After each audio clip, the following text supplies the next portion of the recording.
ناظرین، Maulana Azad national Urdu university کے media centre کے اس خاص پروگرام ایک ملاقات میں آپ کا خیر مقدم استقبال ہے۔ یہ ہماری خوش بختی ہے، ایک بہت بڑا موقع میسر آیا ہے کہ آج ہمارے اس ملک کی اردو کے حوالے سے، اردو ادب کے حوالے سے، بلکہ ملک کی ہر تمام زبانوں کے حوالے سے سب سے قداور شخصیت جناب شمس الرحمان فاروقی صاحب یہاں تشریف فرما ہے۔ آپ سب ان سے واقف ہیں، ان کی شخصیت سے واقف ہیں۔ اردو ایک بہت مقبول اور خوبصورت زبان ہے جس کو پورے ہندوستان میں ہر صوبے میں لوگ چاہنے والے ہیں، اور جتنے لوگ اردو کو جانتے ہیں، اردو کو چاہتے ہیں، اتنے ہی لوگ شمس الرحمان فاروقی صاحب کی خدمات سے بھی واقف ہیں۔ اور ملک نہیں، ملک کی تمام سرحدوں کے پار پوری دنیا میں نئی جہاں جہاں اردو کی آبادی ہے وہاں بھی، اور انگریزی ادب کے حوالے سے بھی بہت معتبر، محترم، باوقار نام شخصیت شمس الرحمان فاروقی کی ہے۔ ہندوستان میں 16 اردو اکیڈمیاں ہیں، کوئی ایسی اکیڈمی نہیں ہے جہاں کسی طرح کے اعزازات اور انعامات کا سلسلہ ہو اور وہ فاروقی صاحب سے محروم ہو، ان کی خدمت میں ایوارڈ نہ دیا ہو۔ ملک کی جو سب سے بڑا ہمارا سول ایوارڈ ہوتا ہے پدم شری سے بھی آپ نوازے گئے ہیں، اور سرسوتی سمان جیسا سمان جو آپ کی خدمت میں دیا گیا ہے۔ ایک اردو رسالے کے حوالے سے میرے خیال سے کوئی بھی دوسری شخصیت نہیں ہے جس کو اتنا نام ملا ہو جتنا کہ فاروقی صاحب نے شبخون کے حوالے سے جو خدمت کی ہے ادب کی، اور جس طرح سے نئے لکھنے والے پیدا کیے ہیں، اور ایک پورا جس طرح سے رہنمائی ان کی ہے، بہت بڑی خدمت ہے، بے لوث خدمت ہے۔ پھر تنقید کے حوالے سے اس ملک میں ہم سب ان کو بہت ہی فخر اور بہت ہی احترام سے نام لیتے ہیں۔ فاروقی صاحب، میں اسٹوڈیو میں آپ کا خیر مقدم استقبال کرتا ہوں۔ شکریہ۔ آپ نے انگلش میں ایم اے کیا اور اس کے بعد سول سروسز میں گئے اور بڑے بڑے عہدوں پہ رہے، director general post and telegraph, اور آپ نے اتنا لکھا ہے کہ لوگ اتنا پڑھ نہیں سکتے، تو بڑی حیرت ہوتی ہے۔ اس کا راز کیا ہے فاروقی صاحب؟ بھائی اب انیس کیا بتائیں تم سے ہم کہ اس کا راز کیا ہے یا کیا نہیں، کوئی راز تو ہے نہیں، اور بس یہی سمجھتا ہوں میں کہ بس اللہ تعالیٰ کی ایک طرف سے ہدایت تھی، یا کچھ بھی ہدایت نہ تھی، ایک توفیق تھی کہ بھائی کام کرو، کچھ کام کرتے رہو۔ اور ایک بات ضرور میں سمجھتا ہوں کہ اگر میں سول سروس میں نہ ہوتا، اور خاص کر اگر میں ڈاک خانے کی ملازمت میں نہ ہوتا تو شاید اتنا کام نہ کر سکتا، کیونکہ ایک تو یونیورسٹی میں پڑھانا، جو 1-2 سال میں نے کالج میں پڑھایا بھی ہے اور بعد میں بھی پڑھایا ہے یونیورسٹی میں، تو میں نے یہ دیکھا کہ اگر آپ دل لگا کے پڑھا دیں تو ایک پیریڈ ہی پڑھا دیں تو معلوم ہوتا ہے کہ مضمون لکھ ڈالا کوئی تم نے، کیونکہ اس قدر اگر آپ کے طالب علموں نے اس کو پسند کیا، اس کو سمجھا جو آپ نے کہا ہے، اس کی گہرائی میں اترنے کی کوشش کی، آپ کا ان سے اور موضوع کا ان سے رابطہ ایسا قائم ہوا جو جس کو آپ کہیں کہ وہ زندہ اور تخلیقی رابطہ ہے۔ وہ تو واقعہ بتاتا ہوں کہ 1-2 لیکچر دینے کے بعد دل چاہتا میں یہی آتا کہ مضمون تو ہو ہی گیا۔ تو کچھ تو یہ رہا کہ وہ مجھ سے محروم رہا۔ کوشش میں نے ضرور کی بہت، لیکن اتفاق یہ رہا کہ مجھے کامیابی نہیں ہوئی یونیورسٹی میں ملازمت کی۔ اور جب لمبی کہانی ہے، کبھی بتاؤں۔ اچھا، اب دوسری ملازمتوں میں یہ ہے کہ ایک تو ضروری نہیں کہ بڑی جگہوں پر آپ کو نوکری ملے، پوسٹ آفس کی نوکری میں ہمیشہ آپ کو بڑے شہر میں نوکری ملے گی، کوئی چھوٹے موٹے ہنام کونڈا اور اس قسم کے جو ہیں کسی دور دیہات کے ضلع میں نہیں ملے گی نوکری آپ کو۔ تو بڑا شہر ہے، اسٹیٹ کیپٹلز میں رہے آپ ہمیشہ، کیپٹل میں رہے ہیں، تو لوگوں سے ملنا جلنا رہتا ہے، لائبریری وغیرہ ملنے اور کی سہولتیں بھی ہیں۔ اور تیسری بات پھر یہ کہ کام کی ایسی نوعیت ہے کہ وہ عام طور پر 10 سے 5 کے بعد آپ چھٹی پا جاتے ہیں۔ اور اصل میں تو یہی ہے کہ بھائی وہ میرے گھر والوں کی، میری بیوی کی ہمت افزائیاں اور وہ گھر کی ساری ذمہ داریاں انہوں نے اپنے اوپر لے لیں۔ مجھے آج تک نہیں معلوم کہ گھر کا سامان کہاں سے آتا ہے، کس بھاؤ سے آتا ہے، اب تو خیر وہ نہیں رہیں، لیکن اور دوسرے بچے ہیں جو دیکھتے ہیں۔ لیکن ان کے زمانے میں میرے کپڑے بھی وہ بنائیں، اپنے کپڑے وہ بنائیں، میرے بھائی بہنوں کے لیے جو کچھ تحفے لانا تو وہ لائیں، بچوں کی تعلیم وہ کریں، اپنا کام خود کرتی تھیں، اس کے علاوہ یہ سب۔ تو وہ میں ایک آزادی سے حاصل مجھے ہو گئی، اور ایک طرح یہ بھی کہہ سکتے ہو کہ ایک لگن سے تھی۔ ایک لگن سے تھی۔ اب وہ لگن، اس کی وجہ اب کیا بتاؤں سوائے اس کے کہ ایک طرح کی مجھے بے اطمینانی تھی کہ کچھ اور ہونا چاہیے، جتنا اردو ادب میں ہو رہا ہے وہ ابھی اور کا متقاضی ہے۔ اب میں کون ہوں اس اور کو دینے والا، میری حیثیت کیا، میں تو لکھا نہ پڑھا بالکل، لیکن ایک ذوق تھا، ایک جذبہ تھا کہ یہ اور کہ سب کوئی نہ کوئی ہے، کوئی کمی ہے جو کوئی شخص پورا کرے، تو اللہ تعالیٰ شاید مجھ سے ہی کام لے لے۔ اب جو دوسری چیز ہے کہ بلکہ آخری اس میں جو معاملہ آتا ہے کہ اتنے موضوعات پر اور اتنے اصناف پر میں نے کیسے لکھا. ہاں صاحب یہ بہت حیرت ہوتی ہے. تو بلکہ اگر میں یہ کہوں کہ میں نے اور دنیا میں تو میرا کوئی مرتبہ نہیں ہے، میں ہمیشہ اپنے کو اردو ادب کی تاریخ کے ایک حاشیے کا آدمی سمجھتا ہوں، لیکن غالباً اگر حاشیے پہ لکھا بھی جاؤں گا تو اس اعتبار سے لکھا جاؤں گا کہ اس آدمی نے تقریباً ہر صنف میں کچھ نہ کچھ لکھا. بالکل. وہ میں سمجھتا ہوں کہ شاید کچھ بچپن کی ایک مزاج تھا. مجھے بچپن سے یہ شوق تھا کہ سب کچھ جاننا چاہیے، جتنا جان سکو جانو. اور چنانچہ پڑھنے کے لیے بھی یہی تھا کہ میں ایک وقت یہ تھا، اب تو خیر بہت ہی مشکل ہو گیا ہے، کہ کوئی کاغذ ملا، پھٹا پرانا اخبار دیکھا، راستے میں گزر رہے ہیں، کوئی رسالہ پڑھا ملا تو ایک آدھ صفحہ ملا، اٹھا لیا، اس کو پڑھنے لگے. بعد میں جب میں بڑا ہوا تو میں نے انگریزی کے مشہور اور رومانٹک شاعر اور نقاد کولریج کے بارے میں پڑھا کہ اس نے کہا کہ I want to make all knowledge my province. تو بڑا دل خوش ہوا کہ ہاں ایسے پاگل اور بھی ہیں. اب ظاہر ہے کہ ممکن نہیں ہے، جو اس کے زمانے تک بھی ممکن نہیں تھا، لیکن اب تو بالکل ناممکن ہو گیا ہے. اتنی نالج اتنی وسیع ہو چکی ہے، وسعت اس کی اتنی بڑھ گئی ہے مملکت علم کی کہ ہاں آپ کیا 100 آدمی مل کے بھی نہیں اس کو کہہ سکتے کہ سب کچھ جانتا ہوں. لیکن جتنا جان سکوں جانوں، اور جس چیز کو جانوں اسے پہ ٹھیک سے جانوں. یہ نہیں کہ جب راستے ملے ہیلو ہو گیا السلام علیکم، اچھا ملیں گے، پھر نہ ملے 10 سال بعد ملے تو معلوم ہے پہچانا نہیں کہ آپ کون ہیں. بلکہ اگر عروض پڑھنا ہے تو عروض کی گہرائی میں اترو، پھر کتابیں عروض کی ڈھونڈ کے لاؤ، پرانی کتابیں لاؤ، کسی بھلے آدمی سے تھوڑا پوچھ لو. میرے استاد تو نہیں بلکہ یہ کہ میرے وہ مانوی استاد سید محمد رفیق صاحب پروفیسر تھے، تمہیں نام سنا ہوگا الہ آباد میں. تو وہ عربی فارسی کے علاوہ اور زبانیں جانتے تھے، فرینچ خوب جانتے تھے اور کئی زبانوں کے ماہر تھے، بولتے تھے بالکل بے تکان. تو ان کی بھی صفت یہ تھی کہ وہ ہر فن میں کچھ نہ کچھ ان کو درک تھا. تو مجھے جب شوق ہوا عروض سیکھنے کا تو ان کے پاس میں گیا اور کچھ سبق ان سے میں نے سیکھے. پھر 5 7 10 دن بیٹھا ان کے سامنے، ظالم تلمس طے کیا، جو بن پڑا میں نے سیکھ لیا. پھر مجھے بھی نوکری ووکری کرنی تھی، امتحان دینا تھا. تو مگر جو بنیاد انہوں نے ڈال دی وہ اتنی مستند و مستحکم تھی کہ پھر اس سے میں مطمئن ہو گیا کہ ہاں اب مجھے اتنا میں راستے پہ آ گیا ہوں. تو اس میں لگ گیا. پھر میں کتابیں ڈھونڈی، میں نے پڑھنا شروع کیا. ویسے ہی اب داستان کا معاملہ ہے کہ میں تو یہ سمجھ رہا تھا کہ بھائی داستان، اب یہ بھی میری کوتاہی تھی کہ انگریزی تعلیم کے نتیجے میں تمام دنیا میں ملک میں یہ بات پھیلی ہوئی ہے اردو تہذیب میں کہ صاحب داستان تو قصہ پاری نہیں ہے، داستان بالکل بیکار ہے، اس کی کوئی اہمیت بھی نہیں ہے، اس کی وقت ہی کیا ہے. اور میں تو اپنے خیال میں جدیدیت کا بڑا اپنے کو مبلغ خیال کر رہا تھا. نئے طرح کا افسانہ لکھو، نئے طرح کی بات بتاؤ، افسانے کے پرانے طریقوں کو مسترد کرو. تو مجھے کیا دلچسپی ہو سکتی ہے بھائی ناول سے، داستان وغیرہ سے. اب یہ بے عقلی تھی میری، کیونکہ لیکن اللہ کی مہربانی ہے کہ پھر کوئی نہ کوئی رہنما مل جاتا. ہماری جو شاگرد اور بہت عزیز دوست اور اب تک شاگردی اپنے کو کہتی ہیں، اگرچہ وہ ریٹائر ہو گئی پروفیسر ہو کر کے، پروفیسر فرینسس پچٹ. تو وہ اس زمانے میں پی ایچ ڈی کر رہی تھی قصہ، اردو کے قصے کہانی، ہندی کے قصے کہانی. تو اب اس سے متعلق زمین یہ بھی ہے، یہاں تک قصہ کہانی اس کے بعد داستان. تو انہوں نے داستان کی ایک آدھ جلدیں خریدیں. کہنے لگے تم نے داستان پڑھی تھی؟ میں نے کہا بھائی میں نے تو کچھ نہیں پڑھی ہے.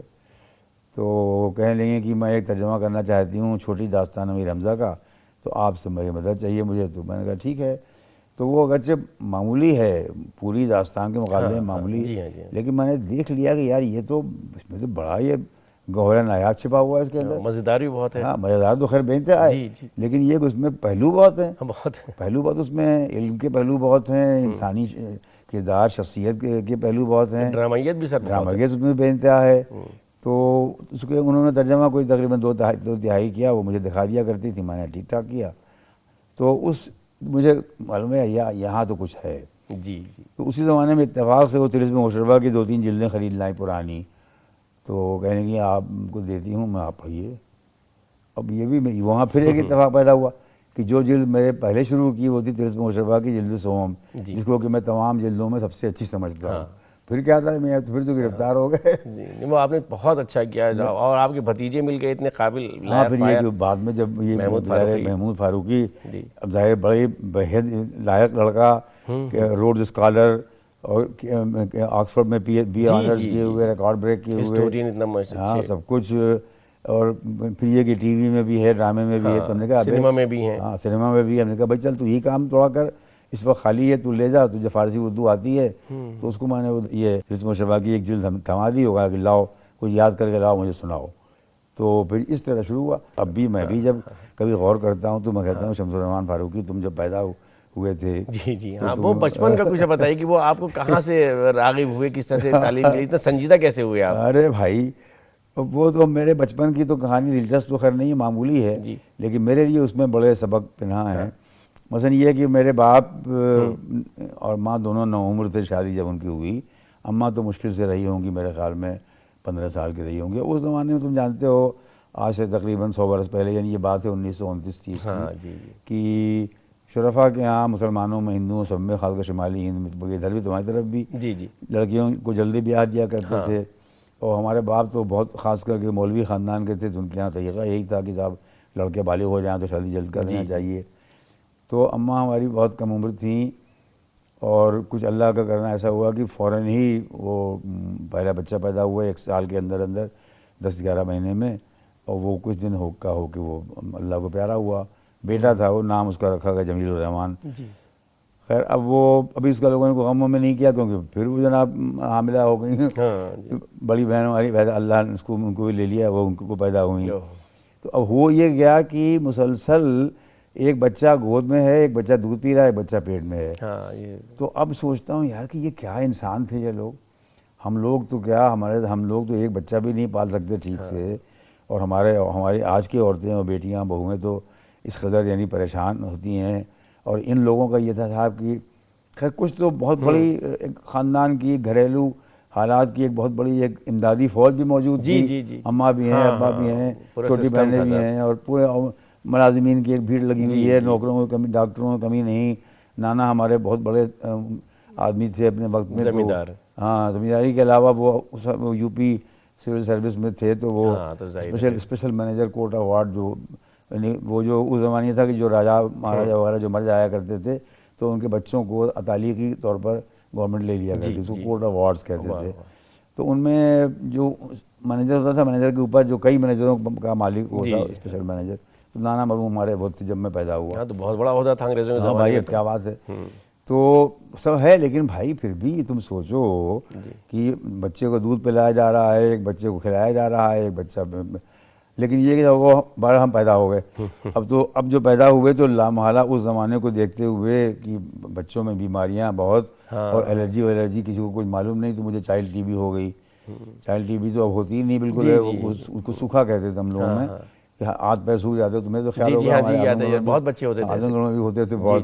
تو ہاتھ پیر سوکھ گیا بالکل، اور پیٹ باہر نکل آیا. تو خیر ہم مرتے مرتے بچے، اماں بھی ہماری مرتے مرتے بچیں. تو اب مجھے 1-2 باتیں اس وقت کی یاد ہیں. اب خدا جانے وہ سچی ہیں کہ جھوٹی ہیں. ایک تو یہ یاد ہے جو سچی ہے بالکل، کہ میری اماں دوسری تھیں بہنوں کی فہرست میں، سب سے بڑی تھیں، جن کی شادی بھی بہت جلدی ہو گئی تھی. پھر میری اماں تھی، بھی ان کی بعد 2 بہنیں اور تھیں. تو جوں بچے پیدا ہوتے گئے وہ خالاؤں نے ان کو لے آئی کہ تو ہم لے لیں گے بھائی، ہم لے لیں گے، ہم پال لیں گے. تو جو ہماری اماں کی جو بڑی بہن تھیں، اللہ بخشے، بڑی محبت کرنے والی، تو ان کو ہم امی جان کہتے تھے. تو انہوں نے ہمیں پال لیا. اسی نسبت سے آپ امی جان کہتے تھے؟ ہاں جی ہاں، کہ ان کو امی جان کہتے. تو ان کا اچھا ٹھیک ہے تم اپنا، میری اماں کا نام خاتون بیوی تھا، تو خاتون جنت. تو کبھی ان کو خطوں کا ہے کوئی خاتون کہتے، ان کا خطہ تم اپنے بچے سنبھالو، اس کو میں لے لیتی ہوں. تو صاحب انہوں نے مجھے پالنا شروع کیا. تو مجھے ایک بات یاد ہے کہ وہ رات کو ان کے پاس ہوتا تھا میں ہمیشہ. بعد میں جب یہاں تک کہ بڑے ہو کر کے بھی ہمارے باپ مرحوم اللہ بخش مجھے سلا لیا کرتے تھے. یہ تو بہت چھوٹی سی عمر کی بات ہے، مشکل سے میں 3-4 سال کا رہا ہوں گا. تو آنکھ کھلی ہے تو گرمی کے دن ہیں، ہم لوگ پلنگ، ہمارے آنگن بہت بڑا سا آنگن ہے، میدان کی طرح کا بچھے ہوئے ہیں، اور آنکھ کھلی ہے. اور امی جان نہیں ہیں، کہیں چلی گئی ہوں گی، شادی وادی میں گئی ہوں گی یا کہیں. اب میں نے جو چلانا شروع کیا، وہ اللہ امی جان، وہ اللہ امی جان. یہ میری پہلی میموری اس بات کی ہے، اپنی ماں سے اور اپنی خالہ سے محبت کی اور ان سے لگاؤ کی. جو سب سے پہلی جو میری یاد ہے وہ یہ ہے، جس کے بارے میں بھی میں کہہ سکتا ہوں کہ بھائی غلطی ہوگی، کہ وہ بنارس کی یاد ہے. ننیہال میرا بنارس ہے، تو بنارس کی یاد ہے وہ. یہ سب باتیں پرتاپ گڑھ میں ہو رہی ہیں، جو پتہ ہے وہ اللہ امی جان. تو کہ ظاہر ہے بنارس لوگ جایا کرتے تھے، بہت زیادہ دور بھی نہیں تھا وہاں سے. تو یہ تھا کہ میں نے شیشے کی وہ دودھ کی بوتل پی کے، اس زمانے میں شیشے کی بوتل ہوا کرتی تھی، جی بوتل پی کے میں نے پھینک دی ہے اور رو رہا ہوں، اور کوئی کہہ رہا ہے کہ تم نے خود ہی بوتل توڑی ہے، خود ہی روتے ہو. تو یہ میری پہلی یاد ہے. اب اس میں ایک دو باتیں تم دیکھ سکتے ہو گے. ایک تو ایک بے صبری بہت، ہاں وہ نظر آ رہی ہے. یہ ختم کیوں ہو گیا، مجھے اور ملنا چاہیے، جلدی لاؤ، میں نے پھینک دیا. بعد میں نے ایک آدھ لوگوں سے، اپنی خالوں سے پوچھا تو انہوں نے کہا کہ ہاں یہ تمہاری عادت تھی کہ تم دودھ ختم کرنے میں اگلی شیشی فوراً منہ میں لگا دی یا تو تم اس کو پھینک دیا کرتے. تو دو باتیں نکلی اس سے. ایک تو یہ کہ بے صبری بہت، دوسری بات یہ کہ جلد از جلد بس پیٹ بھر لو اور پھر سو جاؤ. تو ایک طرح کی خود غرضی کہہ لیجیے، جو بھی کہہ لیجیے. اچھا اب وہ اتنے بڑے خاندان میں، اور پھر ہم لوگ خود ہی ماشاء اللہ ایک پر ایک بچے پیدا ہوتے چلے گئے. تو اس وقت جب تک ہم لوگ وہاں رہے تب تک تو میں بہت ٹھیک ٹھاک تھا. اس کے بعد پھر نانا ریٹائر ہو گئے، پھر وہ نانپارہ اسٹیٹ کے دیوان ہو گئے. تو 1 سال وہاں رہے وہ. تو وہاں کا گھر مجھے تھوڑا سا یاد ہے، وہ بھی ایسی تھا جیسے یہاں کا گھر تھا، کالا کاغذ ہاؤس، بہت بڑا گھر اور 4 دیواری. اور اس میں جو ایک طرف کی جو جیسے اب تو بہت کم ہوتا ہے، ایک 4 دیواری میں ایک پھاٹک جو خاص پھاٹک ہے آپ اندر جانے کا لوگوں کے، مہمانوں وغیرہ کے، ایک بغل کا دروازہ نوکروں کے لیے. اور تو وہاں ایک بغل کے دروازے پر ایک صاحب آتے تھے صبح کو، وہ خشک کیا کہتے ہیں کہ کوفتہ کباب بیچتے تھے. اچھا. تو وہ جناب کوفتے اور ان کی گرم گرم پوریاں اور بے انتہا مرچ سے بھرے ہوئے کوفتے، وہ سب ہمارے یہاں کی جتنی لڑکیاں تھیں خاندان میں، خالائیں بھی اور لوگ بھی، بہنیں بھی کھایا کرتی تھیں. تو ہم بھی اس میں ایک ہاتھ مار دیا کرتے تھے. تو یہ مجھے یہ بہرائچ کی یاد ہے کہ نانپارہ اسٹیٹ، لیکن وہ بہرائچ میں ان کا یہ کوٹھی تھی. پڑھنے وڑھنے کا مجھے زیادہ یاد نہیں ہے، لیکن جو بات اب مجھے کہنے کی یہ ہے کہ جب بچے بڑے ہوتے چلے گئے ہم لوگ، اور میرے باپ کا تبادلہ پھر پرتاپ گڑھ ہو گیا، پرتاپ گڑھ سے اعظم گڑھ ہو گیا. 39 کا سن ہے یہ، 4 برس کا ہوں میں، اور لڑائی شروع ہو گئی. تو اب لڑائی، اب وہاں جو لطف تھا، نانا مرحوم کے گھر میں صاحب فوج ایک ہے، موٹر ہے صاحب، اور ڈرائیور ہے، اور چپراسی ہیں، اور بڑی ریئر باتیں اس زمانے کی. ہاں بھائی، اور بستر، جی ہاں بستر بچھ رہا ہے. مجھے اب تک یاد ہے کہ بستر بچھ رہا ہے تو وہ شکن بٹانے کے لیے انگلیاں لگا کے صاحب، وہ خان صاحب جی ان کے. تو اب یہاں ہم لوگ اچانک آ گئے تو یہاں تو کچھ بھی نہیں ہے بھائی. اچھا تب بھی اس وقت بھی ہمارے باپ جو سب ڈپٹی انسپکٹر اسکول تھے، تو پھر بھی اس وقت تک غنیمت تھا 39-40 تک. تو ان کے پاس تانگا ایک تھا، ایک اونٹ تھا.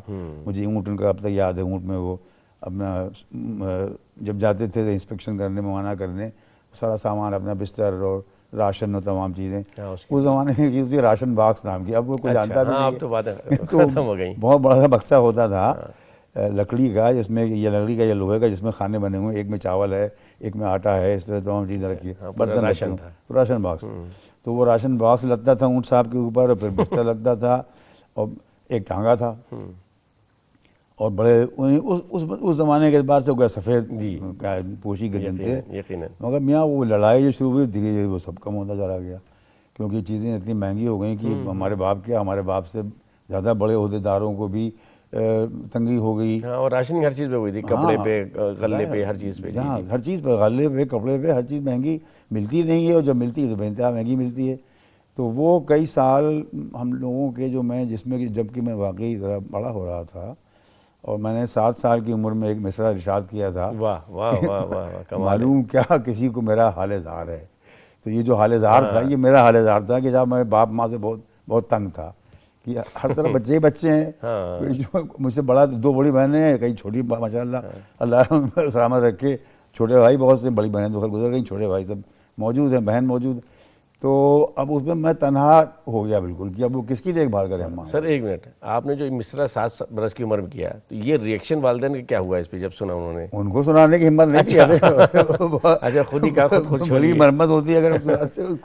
لیکن 7 برس میں آپ نے مصرعہ کہہ دیا. مجھے خوب یاد ہے کہ یہ بات سن 42 کی، مجھے 42 کی باتیں یاد ہیں بہت ساری. سن 42 کی باتیں بہت ساری مجھے یاد ہیں کہ اعظم گڑھ تو تم کو معلوم ہی ہے. ہم لوگ تو انقلابیوں کا، اب آج کل کے کم بختوں نے، بدماشوں نے ہم لوگوں کو آتنک گڑھ بنا دیا. ہم تو ہمیشہ انقلابیوں کا ضلع ہمارا رہا ہے. تو سن 42 میں تو ہمارے اعظم گڑھ کے لوگوں نے بہت حصہ لیا، بہت ہاتھ بڑھایا. تو مجھے کئی باتیں یاد ہیں. مثلاً یہ یاد ہے کہ ایک صاحب آئے ہیں ہمارے یہاں ہمارے باپ کے پاس, وہ بتا رہے ہیں کہ فلاں فلاں گاؤں انگریزوں نے گھر جلا دیے اس شک میں کہ یہاں پہ انقلابی رہتے ہیں. جی جی. اور یہ بھی کہہ رہے ہیں کہ صرف ایک ان میں واقعی انقلابی تھا, باقی سب بے گناہ تھے. مجھے نام بتایا انہوں نے کہا صرف ایک بسداد سے ان کا گھر جلایا گیا تھا جو انقلابی تھے, باقی سب بے گناہ تھے, لیکن انگریزوں نے سب کو پھونک دیا. سر اسکول کے زمانے میں جب آپ اسکول میں گئے اور اسکول میں پڑھنے لگے, ظاہر ہے کہ آپ ماشاءاللہ اللہ نے آپ کو بڑی ذہانت دی ہے, آپ کو آج بھی ساری جو یادداشت آپ کی ہے بڑا رشک ہوتا ہے لوگوں کو, سب کو, پورے ہندوستان کو. یہ جو آپ کو کب احساس ہوا کہ آپ جو ہیں چیزوں کو بہت جلدی حفظ کر لیتے ہیں, سمجھ لیتے ہیں؟ مطلب کلاس میں آپ کا کسی سے مقابلہ رہا نہیں ہوگا, اللہ نے جو ذہن آپ کو دیا آج کی تاریخ میں بھی, اس عمر میں بھی ماشاءاللہ. آپ کو معلوم ہونا چاہیے کہ میں اپنے کو انتہائی غبی اور احمق سمجھتا تھا. ہمارے باپ نے اللہ بخشے کبھی تعریف نہیں کی میری کہ تم بہت اچھے, ہمیشہ کہیں تمہاری رائٹنگ اچھی نہیں ہے, تم کو حساب نہیں آتا, تم سائنس میں کمزور ہو, تم ٹھیک سے نہیں. مگر یہ کہ وہ سب کہہ کے انہوں نے مجھے تربیت اتنی دلا دی کہ اب جیسے ایک واقعہ مجھے یاد ہے کہ وہ بھی اسکول میں جانے کے پہلے ہی اس کو نام لکھا دیا میرا 1943 میں, میں 8 سال کا تھا, اور 5ویں میں نام لکھا دیا. بلکہ مجھے یاد ہے کہ کبھی کبھی جو ایک آدھ بچے اشارہ کرتے ہیں دیکھو یہ 5th میں پڑھتا ہے, تو میں کہوں بھائی کون سی ایسی بات ہے, میرے کوئی سنگ نہیں نکل آیا 5th میں پڑھنے میں, کون سا میں نے بڑا کمال کر دیا. میں اتنا چھوٹا تھا تو یوں ہی میں لمبا نہیں ہوں, چھوٹے قد کا ہوں. اور پھر یہ کہ لڑائی کے زمانے سے آگے تھے آپ, لڑائی کے زمانے کے شمس الرحمان صاحب تو اور چھوٹے سے تھے, تو وہ بہت چھوٹا لگتا تھا میں. لیکن انہوں نے مجھے ایک بات یاد ہے کہ وہ میں نے اس کا ذکر ہمارے باپ نے بھی کیا, ہم نے بھی کیا. ہمارے گھر اعظم گڑھ میں گھر کے نیچے ایک دکان تھی دفتری کی, کتابیں ان کے یہاں جلد بندی کے لیے آیا کرتی تھیں.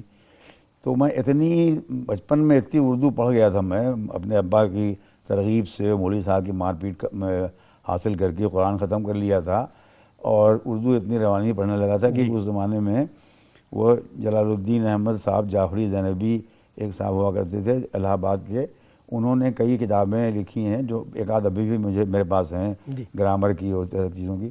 ایک سلسلہ انہوں نے لکھا تھا شاہنامے کی کہانیوں پر مبنی, داستان عجم, اس کے 4 یا 5, تو وہ سب وہاں اتفاق سے آئی تھی 4 اور 5 مرمت یہ جلد بندی کے لیے, میں نے سب پڑھ ڈالی. تو مجھے شاہنامے کے بارے میں جتنا اب معلوم ہے اتنا پروفیسر لوگوں کو بھی نہیں معلوم ہوا. تو اس میں تو قصہ بتا رہا یہ تھا کہ وہ ہمارے باپ چونکہ جیسے مجھے ہر وقت امتحان لیا کرتے تھے, تعریف تو کبھی کرتے رہی تھی, امتحان بہت لیتے تھے. تو بس اب وہ پتہ نہیں کوئی 2-4 دوست یا ہمارے رشتہ دار وغیرہ آئے ہوئے تھے, تو ہم سے کہنے لگے بچے میاں, میرا نام بچے میاں, ادھر آؤ. میں سہما ہوا گیا کہ بتا رہے کیا مجھ پر افتاد پڑھنے والی, کہنے کھڑے جاؤ تقریر کرو انگریزی میں گھوڑے پر. اب شاید میں 8 برس کا رہا ہوں گا یا 7 برس, مطلب کہ اسکول گیا تھا یا نہیں گیا تھا, بیچ کا معاملہ, یا گیا تھا تو جا ہی رہا ہوں گا, اس کو شروع کیا ہوگا. تو مجھے اب تک یاد ہے ایک لمبا اونچا سا اسٹول تھا بیضوی شکل کا, تو کہنے لگے اس کے سارے کھڑے ہو جاؤ اب بولو انگریزی میں فرماؤ. خیر میں نے اپنا کچھ شروع کیا اٹک اٹک کے. اچھا یہ ان میں عادت یہ تھی اللہ بخشے کہ وہ اس وقت بھی بچے کو یا شاگرد کو, جو ظاہر ہے کہ وہ شاگردوں کے ساتھ یہ کرتے ہوں گے کہ ٹوکتے اسی وقت, یہ نہیں کہ بعد میں کہیں کہ یہ غلط تھا, یہ صحیح.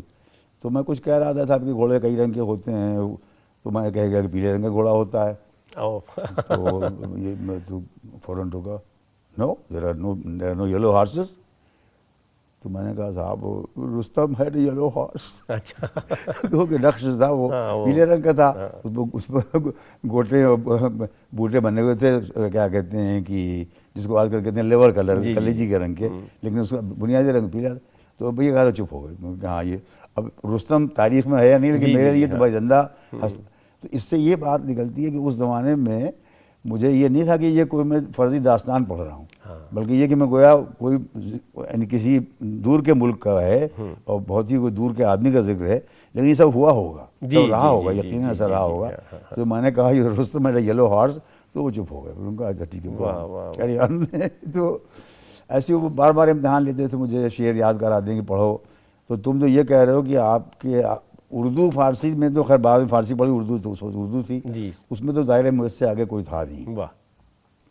اب بھیا اس کا اندازہ آپ کو کس کلاس میں ہوا تھا؟ کہ یہ تو مجھے شروع میں ہی جیسے ہی میں یعنی 5ویں پہنچا تھا, وہ 7ویں کلاس میں تھا یا 6ویں 7ویں میں رہا ہوگا. وہ ایک نظم تھی 44 شعر اس میں تھے, اینی نمونے قیامت تو نے ہمیں آنکھ سے دکھایا.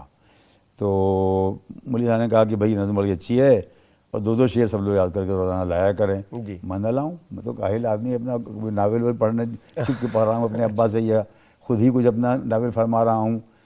تو ڈانٹ پڑتی تھی, لیکن جانتے تھے کہ یہ فلاں کا لڑکا ہے, مولوی صاحب کا لڑکا ہے, خلیل الرحمان صاحب کا, تو کچھ کہتے نہیں تھے, ڈانٹ دیا کرتے تھے کہ بھائی تم بہت شمس الرحمان, تم بہت نالائق ہو, کاہل بچے ہو. خیر جب وہ 20 دن جب ہوئے تو 20ویں دن میں نے کہا یار اب تو یہ اچھی بات نہیں ہے, کچھ کرنا چاہیے. تو 40 شعر میں نے فوراً سنا دیے اس دن, سن کے یاد کر کے اسی وقت 2 مجھے اس میں اب تک یاد ہیں. تو اے نیند یہ اس کا پہلا شعر تھا, اے نیند نمونے قیامت تو نے ہمیں آنکھ سے دکھایا, اور ایک تھا کہ روتے روتے جو لگ گئی آنکھ جھولے میں جھلا رہی ہے دایا.